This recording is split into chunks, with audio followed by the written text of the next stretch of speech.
స్తోత్రం. అందరికి కూడా ప్రభు నామమున శుభవందనాలు. దేవుని ఈ వాక్యంలో నుంచి మత్తయి సువార్త 22వ అధ్యాయం. మత్తయి సువార్త 22వ అధ్యాయము మొదటి పారాగ్రాఫ్ అంతట్లో యేసు ప్రభు ఒక ఉపమానం చెప్పారు. 22వ అధ్యాయం మొదటి 14 వచనాల వరకు ఒక రాజు తన కుమారునికి వివాహపు చేసి వివాహపు విందుకు అందరినీ ఆహ్వానించినట్లుగా వారు రకరకాలైన సాకులు చెప్తున్నారు ఆ వివాహ విందుకు రావడానికి. అది మొదటి 14 వచనం. 15వ వచనం నుండి మనం 22వ వచనం వరకు చూస్తే, కైసరుకు పన్నిచ్చుట న్యాయమా అని చెప్పని ఆయన మీద తప్పు మోపటానికి ఒక ప్రయత్నం చేశారు. ఇది ఒక సంగతి. తరువాత ఆయన దగ్గరకు సద్దూకయులు వచ్చారు. సాదుసీస్ అంటాం. వీరెవరంటే పునరుత్థానము లేదని ఒప్పుకునేవాడు, పునరుత్థానము ఉందని ఒప్పుకొనని వారు అంటే బాగుంటుంది. సద్దూకయులు వీళ్ళు వచ్చి ఆమె ఒక పురుషుని వివాహం చేసుకుంది, పిల్లలు లేకుండానే ఆయన చచ్చిపోయాడు. మళ్ళీ పెళ్లి చేసుకుంది, మళ్ళీ చచ్చిపోయాడు, మళ్ళీ చేసుకుంది, 7 చేసుకుంది. ఇప్పటికి పరలోకంలో ఇంతకీ ఈమెకు భర్త ఎవరు, ఈమె ఎవరికి భార్య ఉంది? ఏదో తప్పు ప్రశ్న, ఏదో చిక్కు పెట్టాలని యేసు ప్రభుని అడగటానికి ప్రయత్నం చేశాను. ఆయన దగ్గర జవాబు లేకుండా పోలేదులేండి. ఎవరు ఏ ప్రశ్న వేసినా అదే దానికి జవాబు యేసు ప్రభు చెప్పారు.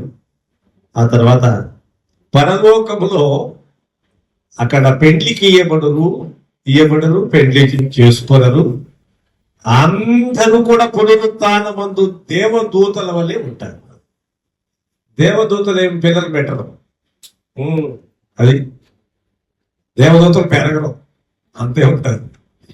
ఎందుకు అంతే ఉంటారు అంటే వారికి జరా మరణములు లేవు, అంటే పుట్టుక చావులు లేవు.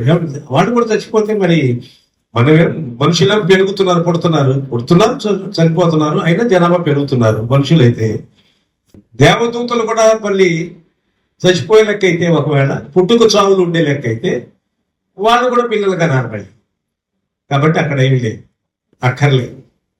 వాళ్ళ చావు లేదు కాబట్టి, మరణం లేదు కాబట్టి, వార్ధక్యం వృద్ధాప్యము మరణము లేదు కనుక జరా మరణము లేవు వారికి. వాళ్ళే దేవదూతలు ఉంటారు. కాబట్టి అక్కడ ఏమి అక్కర్లేదు. పెళ్లిళ్ళు, పేరంటం ఇవన్నీ ఉన్నది చాలు, అక్కడ ఏం అక్కర్లేదని ప్రభు చెప్పారు. ఇది కూడా అయిపోయిన తర్వాత భలే జవాబు చెప్పాడే యేసు వీళ్ళకి అని చెప్పని వీళ్ళు అనుకుని ఈసారి ఒక ధర్మశాస్త్రోపదేశకుడు వచ్చారు. మీరు 3 రకాలైన తెగలు ఇదే అధ్యాయంలో కనపడతారు. ఎవరో తెలిసిందా? పరిసయ్యులు, శాస్త్రులు, సద్దూకయులు. 3 రకాలు. ఇంకా 1-2 సెక్ట్లు ఉన్నాయి. సెక్ట్ అంటే తెగ, యూదుల్లో తెగలు, జేలోతీయులు, ఇట్లా మొత్తం 5-6 సెక్ట్లు ఉన్నాయి. ఇక్కడ ఉన్నటువంటి వారిలో ఒక 3 రకాలైనటువంటి వారు మనకు కనబడుతున్నారు. శాస్త్రులు వచ్చారు. శాస్త్రులు వచ్చి స్క్రైబ్స్ అంటాం వీళ్ళని. ధర్మశాస్త్రోపదేశకుడు వచ్చి ఈయనేదో తప్పుపడదామని ప్రభుని ఈ సద్దూకయులకి భలే జవాబు చెప్పాడు, నేను వెళ్ళి మాట్లాడతాను అనుకుని ఈయన వచ్చారు. ఈయన వచ్చి ఏమన్నారంటే, మొదకుడా ధర్మశాస్త్రములో ఏమండి ముఖ్యమైన ఆజ్ఞ ఏది అనండి. ధర్మశాస్త్రంలో ముఖ్యమైన ఆజ్ఞ ఏది, ప్రధానమైన ఆజ్ఞ అనేసి ప్రభుని అడిగితే, నీ ప్రభు అయిన దేవుని పూర్ణాత్మతో, పూర్ణ బలముతో, పూర్ణ వివేకముతో ప్రేమింపవలెను అనున్నదే ముఖ్యమైనది, ప్రధానమైనది. అటు తరువాత అటువలే నిన్ను వలె నీ పొరుగు వారిని ప్రేమించుము. ఇది కూడా అలాంటిదే, ఇది కూడా దాని వంటిదే అని చెప్పారు. 613 ఆజ్ఞలు, 613 ఆజ్ఞలు, 10 ఆజ్ఞలు 2 ఆజ్ఞలుగా చెప్పేశారు యేసుప్రభు వారు. ఈ 2 ఆజ్ఞల్లో అన్నీ ఉంటాయి. ఈ 2 చేతనైతే అన్నీ ఉంటాయి. అది 613 కూడా ఉంటాయి, 10 కూడా ఉంటాయి, అన్నీ ఉంటాయి.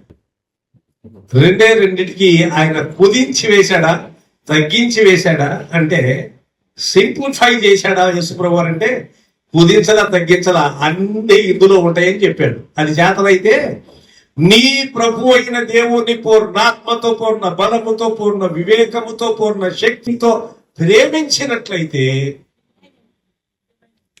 అటు తర్వాత నిలువని నీ పొరుగువాన్ని కూడా ప్రేమించినట్లయితే, ఇక మిగతా ఆజ్ఞలన్నీ దైవిక సంబంధమైనటువంటి సంగతులు, అలాగనే మానవుని పట్ల చూపవలసినటువంటి చట్టం, దేవుని పట్ల చూపవలసినటువంటి ధర్మము, మానవుని పట్ల చూపవలసిన ధర్మం అన్నాం. అంత ధర్మమేగా నడిచేది. వెదిలితే ధర్మం అంటే పెద్ద నడిచింది లేదు, పెట్టింది లేదు. ఆ ధర్మం అండి, నడికే ధర్మమే. సరే మనం కూడా ధర్మం అందాం, అదే తప్పే ఉంది దాంట్లో, అదే మాట. కాబట్టి దేవుని పట్ల మానవుడు జరిగించవలసిన ధర్మము, మనిషి పట్ల జరిగించవలసిన ధర్మం ఇంతే. ఇంకేముంటాయి? ఈ 2 చెప్పేశాడు యేసుప్రభు వారు, అంతే, ఇంకేముండవు. అంటే దేవుని ఎట్లా ప్రేమించాలో, మనిషిని ఎట్లా ప్రేమించాలో ఈ సంగతులు చెప్పేసి, ఇవే ఆజ్ఞలండి. అందులోనే 10 ఆజ్ఞలు వస్తాయి, అందులోనే 613 ఆజ్ఞలు కూడా వస్తాయి, అంతే. ఇది అయిపోయిన తర్వాత ఆయన ఏం మాట్లాడలేకపోయాడు పరిసయ్యుడు. సరే, ఆ తర్వాత ఇంకా కొంచెం కిందకు వచ్చిన తర్వాత నెక్స్ట్ పారాగ్రాఫ్, చివరి పారాగ్రాఫ్ 41. ఒకప్పుడు పరిసయ్యుడు, ఇప్పుడు కొందరు మనుషులు కూడుకున్నారు. పరిసయ్యుడు ఇంత ముందే ఒక్కడే వచ్చాడు, ధర్మశాస్త్రోపదేశకుడు, స్క్రైబ్ అంటాం, శాస్త్రి. శాస్త్రి అంటే ధర్మశాస్త్రం బోధించేవాడు శాస్త్రి. శాస్త్రి వచ్చి అడిగాడు, అడిగితే ఆయనకి జవాబు చెప్పాడు యేసు. ఇప్పుడు పరిసయ్యులు ఒక రోజున కూర్చున్నప్పుడు ప్రభు యేసు వారిని చూసి, క్రీస్తును గూర్చి మీకేమి తోచుచున్నది? ఆయన ఎవని కుమారుడని అడిగెను. ఇవాళ లోకానికి కూడా ఇదే జవాబు. ఆ రోజున యేసుక్రీస్తు ప్రభు పరిసయ్యులందరూ కూడా కూర్చుండి ఉంటుండగా ఆయన ఇచ్చిన జవాబు ఇప్పటికైతే జవాబు, ఎప్పటికైతే జవాబు. యేసు ఎవని కుమారుడు? యేసుకు తండ్రి ఎవరు? పెద్ద తలబాదుకుని మనుషులు ఏమండి, పెద్ద ప్రశ్నగా మాట్లాడుకునే ప్రశ్నకి జవాబు ఆయన ఆ రోజు 2000 సంవత్సరాల క్రిందట ఆయనే స్వయంగా, ఆయన ఎవరి కుమారుడు అనే మాట ఆయనే దానికి జవాబు చెప్పాడు. ఎంత అద్భుతమైన జవాబు అంటే, ఒక లాజికల్ గా, తార్కికంగా. అది Jesus answer was a logical statement. ఒక తార్కికమైన తర్కంతో కూడినటువంటి ధోరణితోటి చాలా స్పష్టంగా చెప్పారు. ఒకవేళ వీళ్ళేమన్నారు తెలిసింది ఒక ముఖ్యమైన సంగతి. పరిసయ్యులు ఏమన్నారు? ఎవరి కుమారుడు అంటుంటే ఏం చెప్తున్నారు? ఏమండి, ఒక్క మాట అన్నారు, దావీదు కుమారుడు అనే మాట ఇప్పుడు ఒప్పుకున్నారు. కానీ దీనికి ముందు అధ్యాయంలోనే 21వ అధ్యాయంలో, 21వ అధ్యాయం ఇదే మత్తయి సువార్త 21వ అధ్యాయంలో దేవాలయములోనికి ఆయన ప్రవేశించుచు వెళుతున్నప్పుడు, దావీదు కుమారుడికి జయము జయము అని చిన్నపిల్లలు పెద్దలు కేకలు పెట్టినప్పుడు, అప్పుడు విండి మాట్లాడకుండా నోరు పోయింది, మాట్లాడొద్దని మరి అటకాయించారే. అప్పుడు దావీదు కుమారుడు అంటే వాళ్ళకి వినటానికి కష్టం అనిపించింది శాస్త్రులు, పరిసయ్యులకి. మరి ఇప్పుడేమన్నారు? దావీదు కుమారుడా, దేవుని కుమారుడు అన్నప్పుడు దేవుని కుమారుడు అంటే అది అది అది మనస్కరించట్లేదు కాబట్టి దావీదు కుమారుడు అంటారు. ఆయన ఎట్లా జవాబు చెప్పాలి? అట్లా చెప్తారు జవాబు. బైబిల్ మనుషుల ప్రశ్నలకు జవాబు లేకుండా ఏం పోలా, అదే కదా. అంత తేలిక ప్రతివాడికి అక్షరం ముక్క తెలిసినా తెలియపోయినా ప్రతివాడు ఊరికి ప్రశ్నించి డిబేట్లు పెట్టి ఆనాటికి ఈనాటికి కూడా వాళ్ళకి ఏం తెలియకపోయినా తల తోక తెలియకపోయినా అంట చూడండి, ప్రతివాడు కూడా ఇదేంటి అదేంటని క్రైస్తవ్యాన్ని గురించి విమర్శించేవాడికి జవాబు ఆనాడే ఉంది, ఈనాడు ఉంది, ఎప్పటికీ ఒకటే జవాబు. బుద్ధిహీనంగా మాట్లాడుకోవడం ఆయన తండ్రి ఎవరు? అందుకనే ఆ కీర్తనాకారుడు ఆ ప్రవచనాన్ని తీసుకొచ్చి ఇక్కడ చదువుతున్నాం. చూడండి ఎంత అద్భుతమైన మాట. మత్తయ్య ఆ ప్రవచనం తీసుకొచ్చాడు. ఏమని? ఒకవేళ దావీదు కుమారుడైతే మరి దావీదు ఎందుకు ఇట్లా అన్నాడు? అది ఇంతకుముందే 21వ అధ్యాయంలోనే దావీదు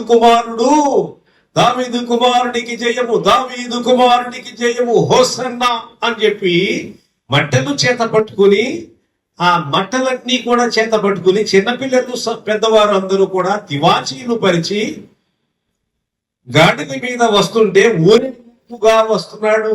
ఆయన్ని సంతోషంగా ఆయన్ని కీర్తనలు చిన్నపిల్లలు పెద్దలు పాటలు పాడుతుంటే అప్పుడేమో ఇష్టం కాదా, వినటానికి కష్టమైంది చెవులకి, కర్ణ కఠోరంగా ఉంది. నచ్చపోతే ఏం చేస్తావు? చెవుల్లో గుట్లు పెట్టుకోవు. నచ్చపోతే అదే కదా. కొన్ని మాటలు కొన్ని నచ్చలేదు అనుకోండి, చాలా ఎక్కువ శబ్దం వస్తుంది అనుకోండి, చెవులు మూసుకుంటాం. అంతేగా. కొన్ని మాటలు ఇష్టం లేని ఉన్నాయి అనుకోండి, అవి కూడా మూసేస్తాం. చెవులు మూసేపు వినపడకుండా. కొంచెం ఇష్టమైన శ్రావ్యమైన సంగీతం మంచి మాట ఉంది అనుకోండి, వినబడకపోయినా కానీ చెవి ఇట్ట దగ్గర పెడతాం. ఏ చెవి బాగా వినపడుతుందో రెంట్లో ఒకటి కొద్దిగా వినబడుతుంది, ఏది వినడానికి బాగా వినపడుతుందో అది దగ్గర తీసుకురావు. అంతేగా. మరి వీళ్ళకు కూడా కష్టమైంది వినటానికి. ఏమాట? దావీదు కుమారుడా, దావీదు కుమారుడికి జయము జయము అన్నప్పుడు ఇదే శాస్త్రులు, ఇదే పరిసయ్యులు, ఇదే మత నాయకులు లేక యూదుల్లో ఉన్న భిన్నమైన తెగల వారు తప్పుపట్టారుగా. మరి ఇప్పుడేమన్నారు? ఆయన ఎవరు? యేసు ఎవరు? ఎవరెవరో పౌలు గారు రాసినప్పుడు సంగతి బయటపడింది. యేసు ప్రభు ఎవరో. ఇంకొకళ్ళు భక్తులు రాసినప్పుడు, లేకపోతే ఇంకొకళ్ళు ప్రశ్నించినప్పుడు బయటపడింది ఆయన ఎవరో. కాదు, సాక్షాత్తు యేసు క్రీస్తు ప్రభువే. యేసు నన్ను గూర్చి ఏమనుకుంటున్నారు?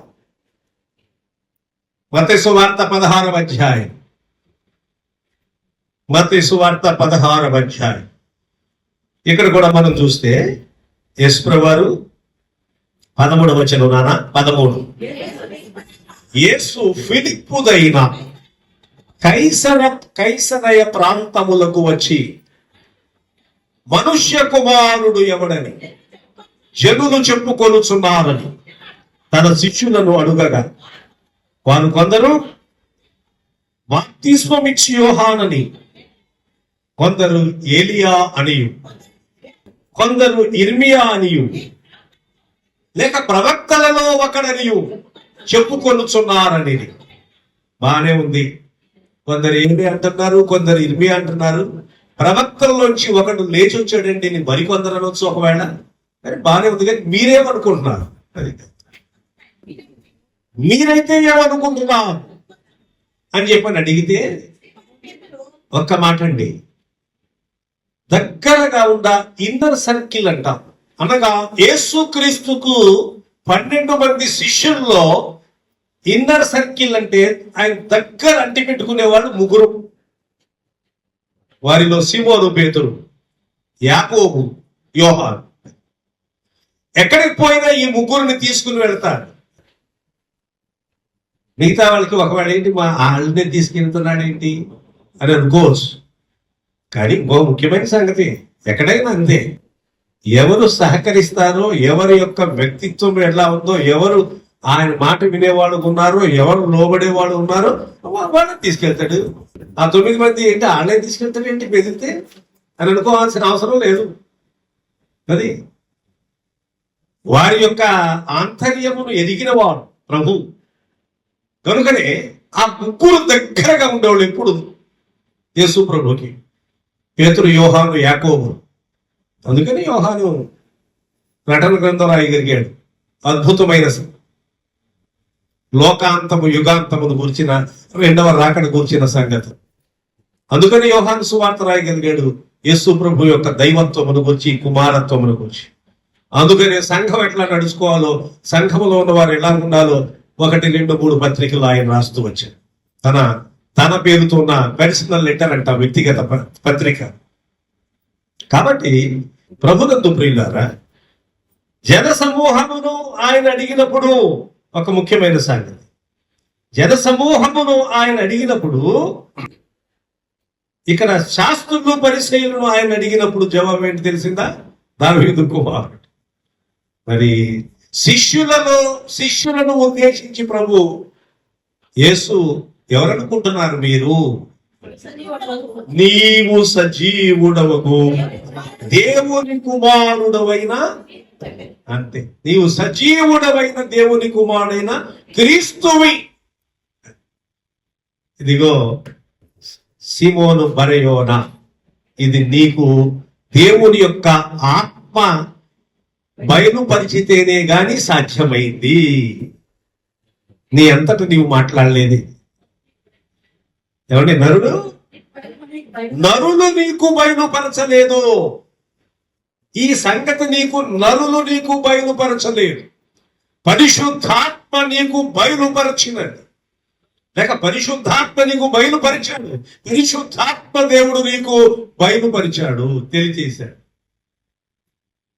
నరులు ఎవరు నీకు బయలుపరచలే అని చెప్పని పేతురును ఉద్దేశించి ప్రభు అన్నారు.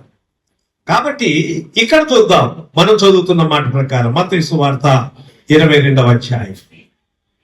అందుకు ఆయన, అలాగైతే నేను నీ శత్రువులను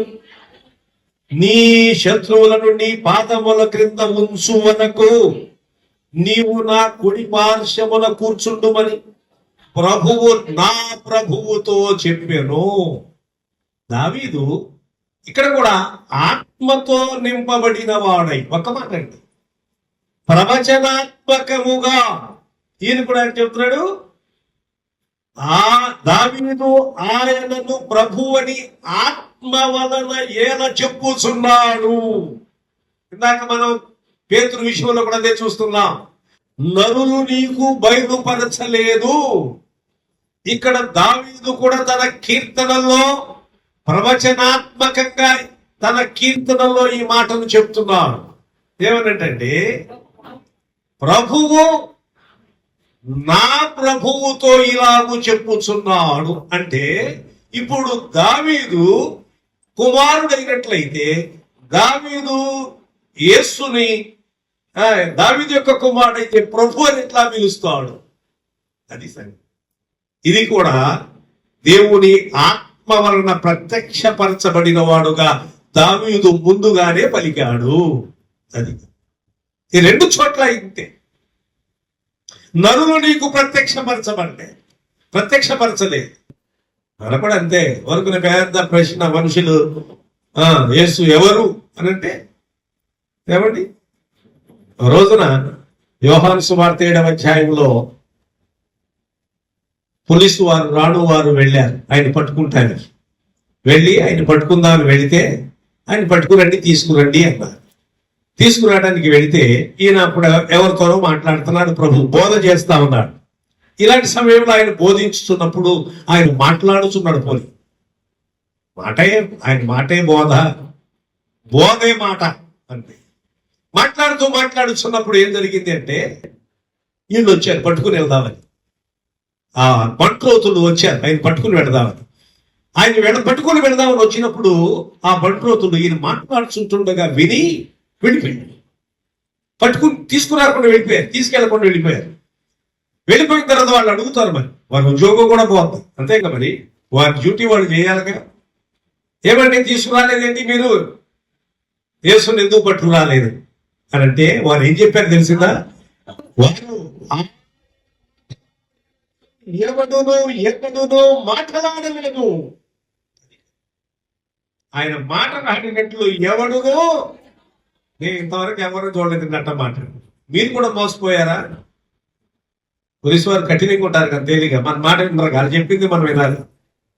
మీరు కూడా మోసపోయారా అని అడిగారు. మీరు కూడా ఏంటి, లోకమంతా మోసపోయింది. ఎందుకో తెలిసిందా?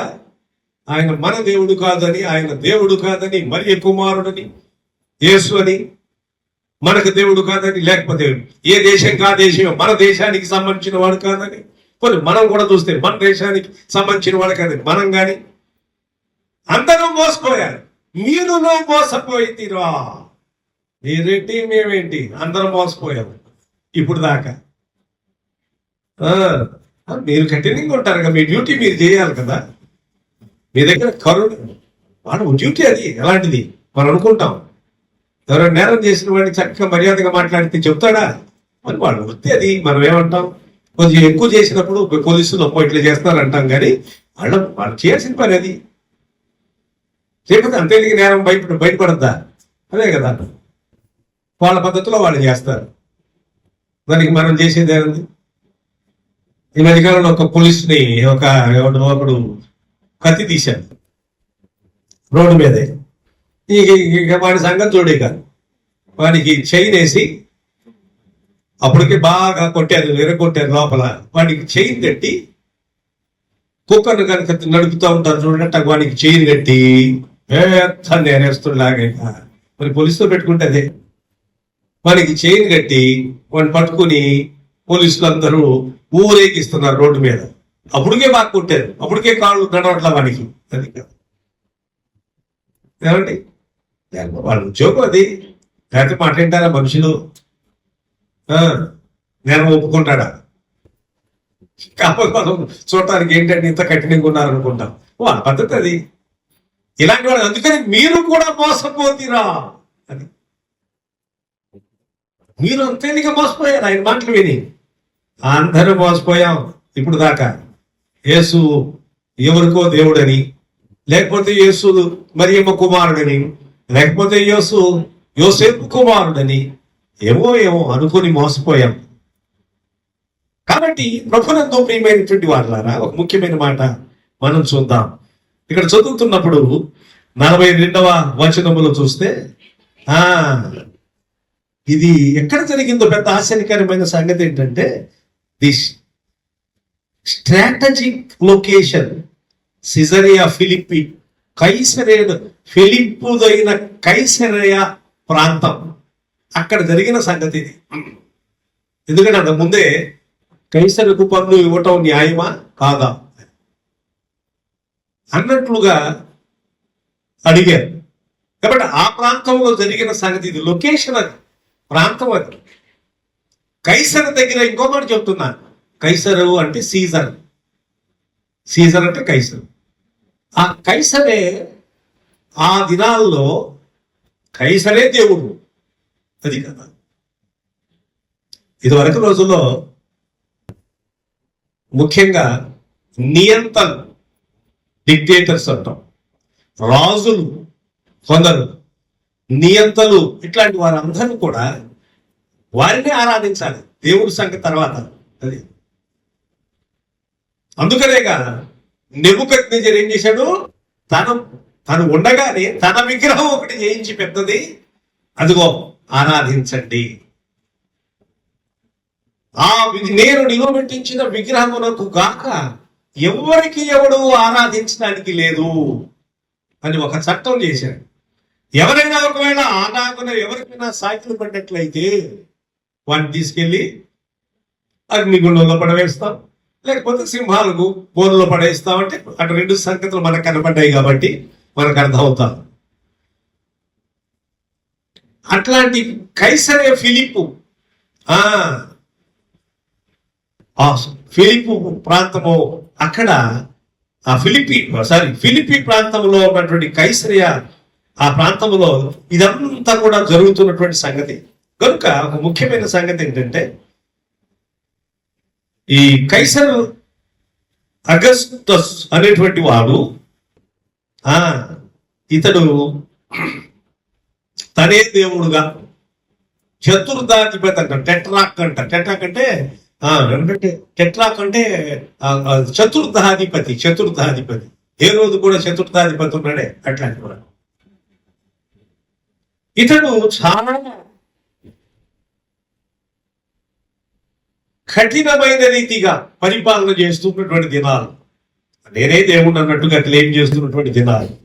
అలాంటి సమయములో ఇప్పుడు ఈ మాట చెప్పడం అది లొకేషన్. అది అలాంటి సమయములో వీళ్ళు ఏం చెప్తారు? ఖచ్చితంగా దేవుని కుమారుని ఒప్పుకుంటారా? అదే కదా, కైసరే దేవుడిలాగా ఆరాధించండి అంటే ఎవరు యేసు ఎవరంటే అడిగితే ఏం చెప్తారు వాళ్ళు? దావీదు కుమారుడు అని. మరి దావీదు కుమారుడు అయితే దావీదు ఏమన్నాడు తెలిసిందా? ఆత్మ వలన ప్రభువు నా ప్రభువుతో నేను నీ శత్రువులను నీ పాదముల క్రింద నీవు నా కుడి పార్శ్వమున కూర్చుండుమని ప్రభువు నా ప్రభువుతో చెప్పాడు అని దావీదు ఆయనను ప్రభు అని చెప్పినలా ఆయన ఎలాగూ సరే ఆత్మ వలన ఎలాగూ చెప్పుచున్నాడు? దావీదు ఆయనను ప్రభు అని చెప్పినలా ఆయన ఎలాగూ అతనికి కుమారుడగునని అడుగగా 46 వచనం 46 వచనం ఎవడునో మారు మాట చెప్పలేకపోయెను, మరియు ఆ దినము నుండి ఎవడునో ఆయనను ఒక ప్రశ్నయో, ఆయన దైవత్వమును గురించి ఆయన చెప్పుకున్నాడు జవాబు. ఎవరో పండితులు, ఎవరో కవులు, ఇంకెవరో ప్రవక్తలు మాత్రమే చెప్పక్కర్లా. ఏమండి?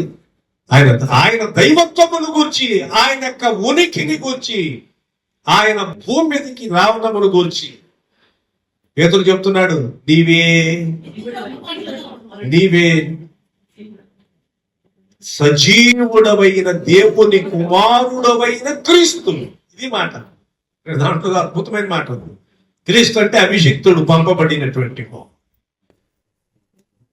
నీవు దేవుని యుద్ధ నుండి పంపబడినటువంటి వాడు. ఇంకొంచెం చెప్పాలంటే దేవుని యుద్ధ నుండి వచ్చిన వాడు, పరలోకం నుండి వచ్చినటువంటి వాడు. ఫిలిప్పీ పత్రిక 2వ అధ్యాయంలో చదువుతాం 5వ వచనం నుండి, క్రీస్తు యేసునకు కలిగిన ఈ మనస్సును మీరును కలిగి ఉండుడి. ఆయన దేవునితో సమానముగా ఉండుట విడిచిపెట్టకూడని భాగ్యమని ఎంచుకొనలేదుగా, మనుషుల పోలికగా పుట్టి దాసుని స్వరూపము ధరించి తను తానే రిక్తునిగా చేసుకొనెను. మరియు ఆయన ఆకారమందు మనుష్యుడుగా కనబడి మరణము పొందునంతగా, అనగా సిలువ మరణము పొందునంతగా విధేయత చూపిన వాడు తను తానే. కాబట్టి భూమి మీద, ఆకాశమందు, భూమి మీద ప్రతి వాడు కూడా యేసు ప్రభు అని ఒప్పుకున్నట్లు అన్ని నామముల కంటే పైనామము ఆయనకు అనుగ్రహింపబడేను, ఇవ్వబడేను. కాబట్టి యేసుక్రీస్తు ప్రభు దైవత్వం గురించి అందరూ ఆయన దేవుడు చేసేలా ఇది తెలుసుకుందాం. ముఖ్యమైన మాట, మనుషులందరూ కలిసి, యూదులందరూ కలిసి, ఇశ్రాయేల్ అందరూ కలిసి, లేకపోతే క్రీస్తు యొక్క ఫాలోవర్స్ ఉన్నారే, క్రీస్తు యొక్క అనుచరులు ఉన్నారే, వీళ్ళందరూ కలిసి యేసును దేవుని చేసేలా. మనుషులందరూ ఆయన్ని దేవుని చేసేలా. ఆయన స్వయంగానే ఆయన దేవుడు. నువ్వు దేవుని చేసేది ఏంటి? ఆయన్ని. అదే కదా, ఎవరైనా దేవుని చేసేలా. అందరు ఎక్కువ మంది మనుషులు ఏదో కొన్ని మహిమలు ఒక వ్యక్తిలో ఉన్నాయనుకోండి, స్వస్థతలు, లేకపోతే ఇంకొకటి భవిష్యత్తు గురించి చెప్తున్నారు అనుకోండి, దేవుని స్వరూపం, దేవుని చేసేసేవు ఆ మనిషిని. 2 మాటలు కనుక చెప్పి నీ కరెక్ట్ అనుకుంటే చాలు. ప్రార్థన చేసేవాడు కూడా 2 మాటలు చెప్పారు అనుకోండి, ఎవరన్నా, నీ ప్రార్థన కరెక్టు. 100కి 2 పని చేస్తే పని చేయొచ్చు, ఒకవేళ గాలిలో బాణం వేసినట్టుగా. అదే కదా. ఇక నీవు అమ్మో నీ ప్రార్థన చాలా గట్టి ప్రార్థన చెప్పేవుగా జరిగింది అంటే వాళ్ళు అనుకుంటారా నిజం నా ప్రార్థన గట్టి ప్రార్థన వాళ్ళు అనుకుంటారు. గట్టి ప్రార్థన, ఓటి ప్రార్థన ఉండదు. ప్రార్థన ఇది ప్రార్థన, ప్రేయర్ ఇస్ ప్రేయర్, విశ్వాస సహితమైన ప్రార్థన అంతే. విశ్వాసంతో చేసిన ప్రార్థన. కానీ ఎవరైనా ఒక 2 మాటలు 4 సంగతులు చెప్పిన సంగతులు జరిగినాయి అనుకోండి, ఇక మనిషిని దేవుని చేసి పారేస్తాం. ఇక్కడ మహిమ ఉంది ఈ మనిషిలో. వాళ్ళు ఏమనుకుంటారు? చక్కగా హాయిగా మంచిదేలే అనుకుంటారు. ఇక్కడ అట్లా కాదు. యేసుని ఇశ్రాయేలు ప్రజలు, యేసుని యూదులు దేవునిగా చేయలేదు, అసలు చేయరు కూడా వాళ్ళు. అది కూడా చెప్తా వినండి. అంతేకా మరి ఇశ్రాయేల్ చేయరు కదా, ఇప్పటికి కూడా దేవుని కుమారుని ఒప్పుకోరు కదా చాలా ఎక్కువ మంది. కాబట్టి యూదులు, ఇశ్రాయేల్ ప్రజలు లేకపోతే యూదులను పండేవారు, అందులో ఉన్న భిన్నమైన తెగల వారు ఎవరు కూడా ఒకవేళ ఆయన్ని దేవుడిని చేసే ఇలా ఒకటి. ఇంకా యోధేతరులు, ఒక మాట అనుకుందాం, యోధేతరులు నాన్ జ్యూస్ అంటాం, యూదులు కాని వారు, వీరందరూ సాధారణమైన ప్రజానీకం, వీళ్ళందరూ కూడా యేసుని దేవుణ్ణి వాళ్ళు చేసేలా, మనుషులు చేయలా. మనుషులు చేసిన దేవుడు కాదు ఈయన. అది గుర్తుపెట్టుకోవాలి. మనమందరం ఎవరో మనుషులందరూ కలిసి ఆయన దేవుని చేసి పారేగా. ఆయన ఎవరో ఆయనే చెబుతున్నాడు. ఇది ఎంత అద్భుతమైన సంగతి. దాని గురించి ఏమనుకుంటారు మీరు? లోకమందరూ ఏమనుకుంటున్నారు? మీరేమనుకుంటున్నారు? మత నాయకులు అడిగారు, పరిచయులను అడిగారు యేసుప్రభువు వారు. వాళ్ళకి ఇష్టం లేదు కనుక మీ వాళ్ళేమన్నారు? దావీదు కుమారుడు, దేవుని కుమారుడని అంటానికి వాళ్ళకి ఇష్టం లేక, ఒకవేళ దావీదు కుమారుడని లెక్క అయితే నినగాకముందే మరి దావీదు కుమారుని కేకలు అని అందరూ చిన్నపిల్లలు పెద్దవారు శ్లాఘిస్తూ ఉంటే, కీర్తిస్తూ ఉంటే ఎందుకు మరి ఒప్పుకోవాలా? అయినా దావీదు ఏమన్నాడు తెలిసిందా? ఏమండి దావీదు ఏమని చెప్పాడంటే, నేను నీ శత్రువులను నీ పాదముల క్రింద ఉంచు అనకు. అమ్మా, నీవు నా కుడి పార్శ్వమున కూర్చుండుమని ప్రభువు నా ప్రభువుతో ఎందుకు చెప్పాను అనే మాట ఎట్లా చెప్తాడు? ఆత్మ వలన దావీదు, అమ్మా, ఆత్మ వలన దావీదు ఏల చెప్పుచున్నాడు. పేతురు కూడా ఆత్మ వలనే చెప్పాడు. నరులు నీకు, యేసుక్రీస్తు ప్రభు యొక్క దైవత్వము నరుని పరిచినది కాదు. ఇంకొక మాట చెప్తుంది, చిన్న తేడా ఉంది ఇక్కడ మాట్లాడేటప్పుడు. భాష చాలా ప్రాముఖ్యమైంది. యేసుక్రీస్తు ప్రభు యొక్క దైవత్వము నరులు బయలుపరిచినది కాదు అన్నాను నేను. ఇదే సమయంలో వెంటనే మాట వినాలి. యేసుక్రీస్తు ప్రభు యొక్క దైవత్వము నరులకు బయలుపరచబడినది కానీ నరులు బయలుపరచల. అది తేడా. మీకు అర్థమైందో లేదో?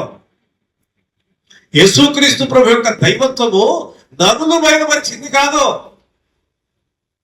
నరులు రూఢీపరిచింది కాదు, నరులకు బయలుపరచబడింది ఆయన దైవత్వం. ఇది తేడా. ఇంత అద్భుతమైన సంగతితో మనం చూస్తున్నాం. ఆయనే చెప్పారు. ఎవరంటే మీరు ఏమండి? దావీదు అన్నాడు ఈ మాట. ఆత్మ వలన దావీదు ఎందుకు ఈ మాట చెప్తా ఉంటాడు? ఆత్మ వలన ప్రత్యక్షపరచబడి పరిశుద్ధాత్మ దేవుడే. అందుకని యేసుప్రభువు బాప్తిసం పొందుతున్నప్పుడు ఒక పౌర రూపములో పరిశుద్ధాత్మ ఆయన మీద అట్ట రాలినట్లుగా మనం చూస్తాం.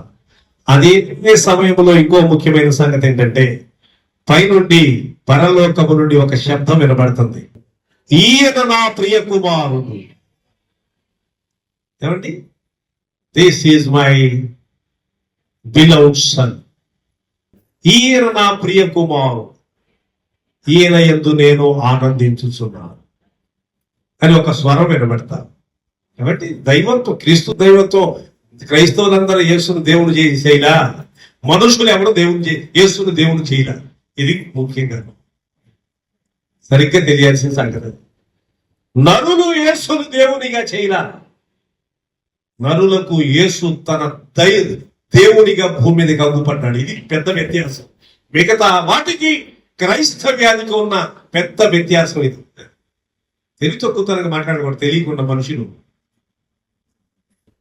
లోకంలో క్రైస్తవ్యాన్ని గురించి లేక యేసును గురించి మీకు ఏం తోచుతున్నది ఆయనే మాట్లాడండి. ఎవరు చెప్పక్కర్లా. మనుషులు ఎవరు రూఢిపరచలా, మనుషులు ఎవరు రుజువుపరచలా. ఇంకొక మాట కూడా చెబుతున్నా, మనుషులు ఎవరు రుజువుపరచలా. ఏమండి, people did not prove that Jesus is God, but Jesus himself proved that he is God. ఆయనే దేవుడని ఆయనే రుజువుపరుచుకున్నాడు. అది కదా, నువ్వేమి రుజువుపరచక్కర్లా. ఈయన దేవుడు లేదా ఈయన దేవుడి కుమారుడు, ఈయన దేవుడు కాదు. నువ్వు రుజువుపరిచేది మనుషులు. ఆయన అనుచరులు ఆయన దైవత్వాన్ని రుజువుపరచలా. ఆయన క్రియలే ఆయన గురించి సాక్ష్యం ఇచ్చుతున్నాడు. ఇది ముఖ్యమైన మాట. ఆయన క్రియలే ఆయనను గురించి సాక్ష్యం ఇచ్చుతున్నవి. ఆయన క్రియలు, ఆయన యొక్క స్వభావము, ఆయన చేసినటువంటి త్యాగము, పరలోకము నుండి ఆయన దిగి రావటం, ఆయన చేసిన సంగతి అంతా ఆయన గురించి, ఆయన దైవత్వం గురించి సాక్ష్యం చెప్తుంది. ఇంకో ముఖ్యమైన సంగతి మీకు జ్ఞాపకం చేస్తుంది. ఎవరికి అర్థమైందంటే, ఇష్టం లేకపోతేనో మొత్తానికి పరిచయులు ఆయన దైవత్వాన్ని ఒప్పుకోవాలి. ఒకవేళ లోపల ఏమైనా ఒప్పుకుందామని అనుకున్నా కానీ ఒప్పుకోవడానికి భయపడ్డారు. ఒక్క మాట చెప్తున్నాను, ఎవరికి అర్థమవుతుంది అంటే, they that are closely follow Jesus, inner circle, among the inner circle 12 out of 3, 12 మందిలో ముగ్గురున్నారే. ఆ ముగ్గురులో ఒకడున్నాడే సీమోను పేతురు. ఆయనకి అర్థమైంది. ఎవరికి అర్థమవుతుందంటే, ఇప్పుడు ఆయన దైవత్వం బాగా నువ్వు ఆయన అనుసరిస్తేనే అర్థమవుతుంది. అన్యోన్యంగా మనము ఆయన్ని వెంబడిస్తుంటేనే అర్థమవుతుంది ఆయన దైవత్వం. కానీ బయటవానికి ఏమర్థం అవుతుంది?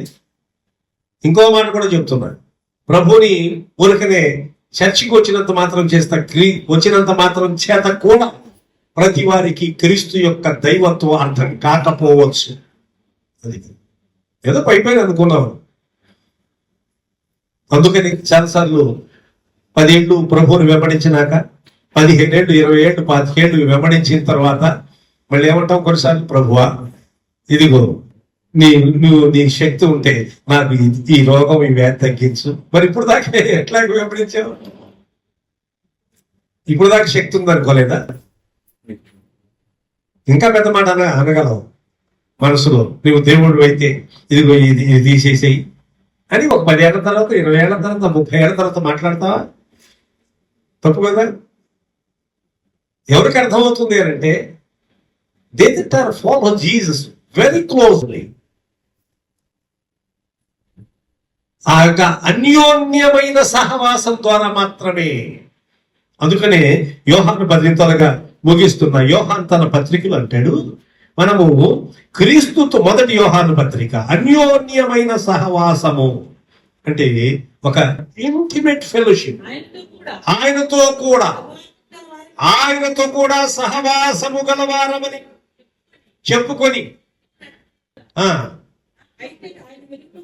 అది అయితే ఆయన వెలుగులో ఉన్న ప్రకారము మనమును వెలుగులో నడిచినలా మనము అన్యోన్య సహవాసము గలవారమై ఉందుము. అప్పుడు ఆయన కుమారుడైన యేసు రక్తము ప్రతి పాపము నుండి మనను పవిత్రులుగా, ఇది చెప్పిన మాట. తెలివి తక్కువతనంగా మనుషులు యేసు రక్తం ప్రతి పాపం నుండి ఏం చేసినా కానీ పాపము యేసు రక్తము కడుగుతుందని చెప్తున్నారు పిచ్చితనంగా క్రైస్తవులని. ఇక్కడ ఏముందో తెలిసిందా? చాలా స్పష్టంగా ఉంది. మనము అన్యోన్య సహవాసము గలవారమై ఆయన్ని వెంబడించినప్పుడు, అప్పుడు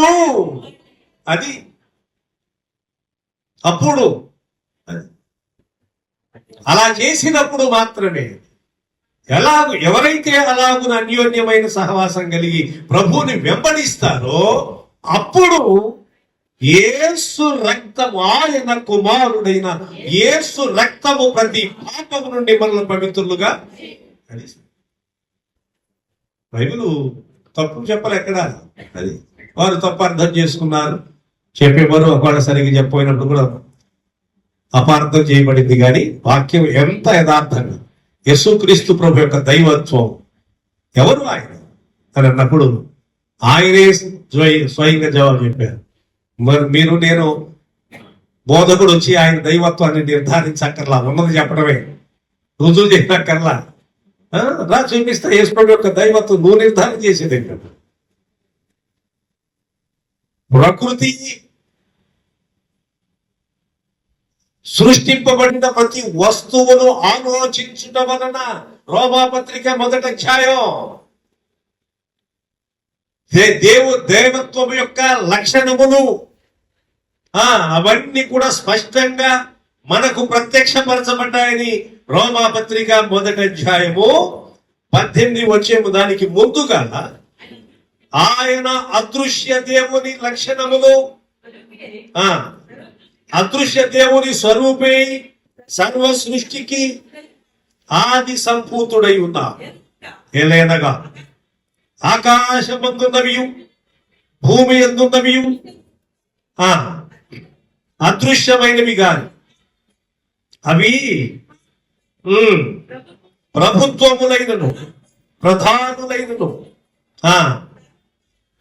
సర్వమును ఆయన సృజింపబడెను. సర్వము ఆయన ద్వారా, ఆయన బట్టి సృజింపబడెను. ఆయన అన్నింటికంటే ముందుగా ఉన్నవా, ఆయనే సమస్తమునకు. కాబట్టి ప్రభునందు ప్రియులారా, బోధకుడు వెళ్ళి ఎవరో బోధకులు వెళ్ళి అందరు బోధకులు వచ్చి యేసుక్రీస్తు ప్రభు యొక్క దైవత్వాన్ని రుజువుపరిచేది లేదు, ఉన్నది బయలుపరచటం, టు రివీల్.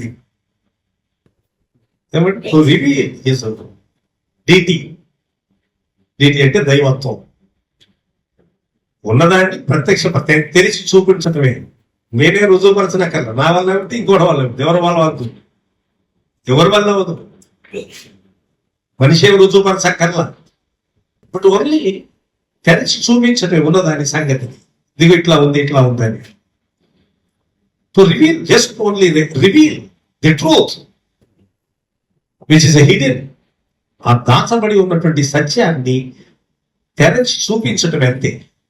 లేఖనములో వ్రాయబడినటువంటి ఆ యొక్క సత్యాన్ని అంతే. ఇప్పుడు దినమందు మన దైనందిన విశ్వాస జీవితమును ప్రభునందు ప్రియులారా, ఒక ముఖ్యమైన సంగతి చెప్పండి. ఆత్మ వలన మాత్రమే బయలుపరచబడుతుంది. నన్ను నీకు బయలుపరచలేదు నా దైవత్వాన్ని. దావీదు కూడా కేవలము తన యొక్క ఆలోచన బట్టి మాట్లాడలేదు. ఆత్మ తనకు బయలుపరిచిన చేతనే అతడు ఆ మాట చెప్తున్నాడు. ప్రభువు నా ప్రభువుతో. ఇంకొక మాట, శరీర రీత్యా ఒకవేళ జీనియాలజీ ప్రకారం మరియా, యోసేపు, వీళ్ళ జీనియాలజీ ప్రకారం చూస్తే ఒకవేళ దావీదు వంశములోంచి పుడతాడు కాబట్టి దావీదు కుమారుడు, ఆయన్ని పిలిచాడు దావీదు కుమారుడిని, గుడివాడు పిలిచాడు, అందరూ పిలిచారు. ప్రభు పక్కన పోతున్నప్పుడు యేసు ప్రభు వారు అక్కడ పడినటువంటి వ్యక్తి దావీదు కుమారుడిని పిలువబడ్డాడు, ఇబ్బంది ఏం లేదు దానికి. కానీ లిటరల్ గా అక్షరార్థంగా ఆయన దావీదు కుమారుడు కాదన్న సంగతి ఆయనే చెబుతున్నాడు. దేవుని కుమారుడు, దేవుడు. ఈ పునరుత్థానమందు మన దైనందిన విశ్వాస జీవితంలో ఎవరికి ప్రత్యక్షపరచబడుతుంది అంటే అన్యోన్యంగా ప్రభు సమీపంగా ఉన్నటువంటి ఆయనకి అత్యంత చేరువుగా ఉన్నటువంటి వ్యక్తులకు మాత్రమే క్రీస్తు ప్రభు యొక్క దైవత్వము ప్రత్యక్షపరచబడుతుంది, అర్థమవుతుంది.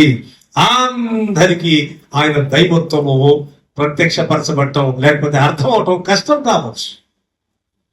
గట్టిగా వెంబడించాలి. ఆత్మ వలన మాత్రమే ఎవరు ఒప్పుకోగలిగారు, ఎవరు అంగీకరించగలిగారు ఆయన దైవత్వాన్ని. పరిశీలన ఒప్పుకోలే. దావీదు కుమారుని మాట దాటవేశారు. కనుక మన దైనందిన విశ్వాస జీవితంలో యేసుక్రీస్తు ప్రభువుని గట్టిగా చాలా జాగ్రత్తగా అన్యోన్యమైన సహవాసంతో ఎప్పుడు వెంబడిస్తావో అప్పుడు మాత్రమే ఆయన కుమారుడైన యేసు రక్తము ప్రతి పాపం నుండి మనం పవిత్రులుగా చేయను. అలాగనే అప్పుడు మాత్రమే ప్రతి విధమైనటువంటి భయములో, బాధలో, బలహీనతలో, కష్టంలో కూడా ధైర్యంగా ఉంటావు. అని ఒకటి రక్షణ, భౌతిక సంబంధమైన రక్షణ ఏమంటాం, అది ఆత్మ సంబంధమైన రక్షణ. రెండవది భౌతిక సంబంధమైన క్షేమం, భద్రత. అప్పుడు మాత్రమే కలుగుతుంది. అటు అనుభవంలో నీకు రావాలంటే యేసుక్రీస్తునందు విశ్వాసం ఉంచిన వరకు మాటలు వింటే పని అయిపోదు. చాలా జాగ్రత్తగా దేవుని వాక్యాన్ని చదివి అర్థం చేసుకుని విని పరిశుద్ధాత్మ యొక్క ప్రత్యక్షత, పరిశుద్ధాత్మ మనలను నడిపించినప్పుడు, అందుకని ప్రార్థన చేయడం కూడా ఎవరికి రాదు. చెప్పేది అదే, నువ్వు వెళ్ళిపోతావు ప్రార్థన, కానీ మన కంట్రోల్లో ఉండవు. అనేక సార్లు నేను అదే చెప్పేది. అందుకని పరిశుద్ధాత్మ మన పక్షంగా విజ్ఞాపన చేయుచున్నాడు అంటే ఎలా యుక్తముగా ప్రార్థన చేయవలనో మనకు తెలీదు. ఉచ్చరింప శక్యము గాని మూలముతో ఏమండి ఆత్మ తానే, అందుకండి ఆత్మ తానే మన పక్షంగా విజ్ఞాపనము చేయుచున్నాడు. మనము ఏడనగా మనము యుక్తముగా ప్రార్థన చేయుట మనకు తెలీదు. అది మనం అనుకుంటా బాగా చేస్తాను ప్రార్థన, నువ్వు అనుకుంటావు రాదని బైబిల్ చెప్తుంది.